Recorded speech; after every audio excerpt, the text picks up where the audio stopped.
ഇപ്പൊ സർക്കാർ ജീവനക്കാരുടെ കേസിലേക്കൊക്കെ പറയുകയാണെങ്കിൽ 12 ലക്ഷം റുപ്യ 13 ലക്ഷം റുപ്യ സാലറിയുള്ള ആളുകളെ കഴിഞ്ഞ ഫിനാൻഷ്യൽ ഇയറിലെ ഷെയർ ട്രേഡിംഗിൽ വന്നിട്ടുള്ള ലോസ് ഏകദേശം 8 to 8.5 ലക്ഷം റുപ്യാണ്. ഇന്ന് നമ്മുടെ നാട്ടില് ഷെയർ ട്രേഡിങ് ഒരു ഹാബിറ്റ് പോലെ ചെയ്യുന്ന കുറച്ച് ആളുകളുണ്ട്. ഇപ്പൊ last year income tax return file ചെയ്ത സമയത്ത് ഒരുപാട് പ്രവാസികൾ, അതുപോലെ തന്നെ ഒരു നല്ലൊരു വിഭാഗം ഗവൺമെന്റ് എംപ്ലോയീസ്, ഇതിലെല്ലാവരും കണ്ടിന്യൂസ് ആയിട്ട് ഷെയർ ട്രേഡിങ് ചെയ്യുന്നുണ്ട്. അപ്പം നമ്മൾ വിചാരിക്കും ഷെയർ ട്രേഡിംഗ് എന്ന് പറഞ്ഞു കഴിഞ്ഞാൽ ഭയങ്കര പ്രോഫിറ്റ് ആണ്, നല്ല രീതിയിൽ ഇവരെല്ലാവരും പ്രോഫിറ്റ് ഉണ്ടാക്കുന്നുണ്ട് എന്നുള്ളത്. പക്ഷെ പല കേസസിലും അവസ്ഥ വളരെ ദയനീയമാണ്. ഇപ്പൊ സർക്കാർ ജീവനക്കാരുടെ കേസിലേക്കൊക്കെ പറയുകയാണെങ്കിൽ 12 ലക്ഷം റുപ്യ 13 ലക്ഷം റുപ്യ സാലറിയുള്ള ആളുകളെ കഴിഞ്ഞ ഫിനാൻഷ്യൽ ഇയറിലെ ഷെയർ ട്രേഡിംഗിൽ വന്നിട്ടുള്ള ലോസ് ഏകദേശം 8 to 8.5 ലക്ഷം റുപ്യാണ്. പ്രവാസികളുടെ കേസിൽ ഒരു ഇതുപോലെ തന്നെ 12 ലക്ഷം റുപ്യ 13 ലക്ഷം റുപ്യൊക്കെ ലോസ് വന്നിട്ടുള്ള ആളുകളുടെ ഇതിന്റെ കൗണ്ട് ഓഫ് എണ്ണം ഒരുപാട് കൂടുതലാണ്. ചില ആളുകൾക്കൊക്കെ ഇതൊരു മദ്യപാനം പോലെ ഒരു ഹാബിറ്റ് ആയിട്ടുണ്ട്.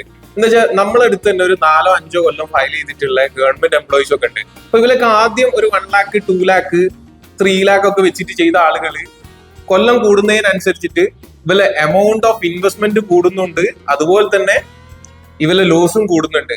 അപ്പം മേജർലി ഇപ്പം ഏറ്റവും കൂടുതൽ ചെയ്തുകൊണ്ടിരിക്കുന്ന ആളുകൾ ഗവൺമെന്റ് എംപ്ലോയീസും അതുപോലെ തന്നെ പ്രവാസികളുമാണ്. അപ്പം ഇതൊരു ഹാബിറ്റ് പോലെ ആയ ആളുകൾ ഇതിനെ പറ്റി ഒന്ന് ചിന്തിക്കുന്നത് നന്നായിരിക്കും. എന്ന് വെച്ചാൽ നിങ്ങളെ മുന്നിൽ തന്നെ ഉണ്ട് കഴിഞ്ഞ കൊല്ലം എത്ര ലോസ് വന്ന്, ഈ കൊല്ലം എത്ര ലോസ് വന്ന്. എന്താ പറയാ, നമുക്ക് ആർക്കും ഇപ്പൊ നിങ്ങളാണെങ്കിലും നമ്മളാണെങ്കിലും പൈസ ഉണ്ടാക്കുന്നതെന്ന് പറഞ്ഞിട്ടുണ്ടെങ്കിൽ ഒരു ഉറുപ്പ്യ നമുക്ക് ഒരാൾ വെറുതെ തരുന്നില്ല. നമ്മൾ അത് നല്ല രീതിയിൽ ഹാർഡ് വർക്ക് ചെയ്ത് ഉണ്ടാക്കുന്ന പൈസയാണ്. ഇപ്പൊ ആ പൈസ വെച്ചിട്ട് നിങ്ങൾ ഈ ഷെയർ ട്രേഡിംഗ് ചെയ്യുന്ന സമയത്ത് ഒന്നെങ്കിൽ നിങ്ങൾക്ക് മാർക്കറ്റിനെ പറ്റി അറിയില്ല എന്നുണ്ടെങ്കിൽ നല്ല രീതിയിൽ അതിനെ കുറിച്ച് പഠിക്കുക, എന്നിട്ട് കുറച്ചും കൂടെ അവെയർ ആയിട്ട് ചെയ്യുക. ഇനി അതല്ല, ഇതൊരു ഹാബിറ്റ് പോലെ ആയ ആളുകൾ മദ്യപാനൊക്കെ പോലെ തന്നെ ഇത് സ്റ്റോപ്പ് ചെയ്യാൻ ട്രൈ ചെയ്യുക.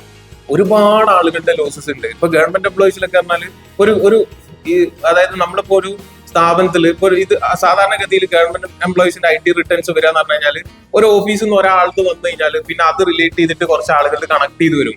അപ്പൊ നോക്കുന്ന സമയത്ത് നമുക്ക് തന്നെ മനസ്സിലാവും അവിടെ മേജർലി ട്രേഡ് ചെയ്തുകൊണ്ടിരിക്കുന്ന ഒരാളുണ്ടാവും, അതുപോലെ തന്നെ ഇനീഷ്യലി ചെറിയ രീതിയിൽ തുടങ്ങി വരുന്ന ആളുകളുണ്ട്.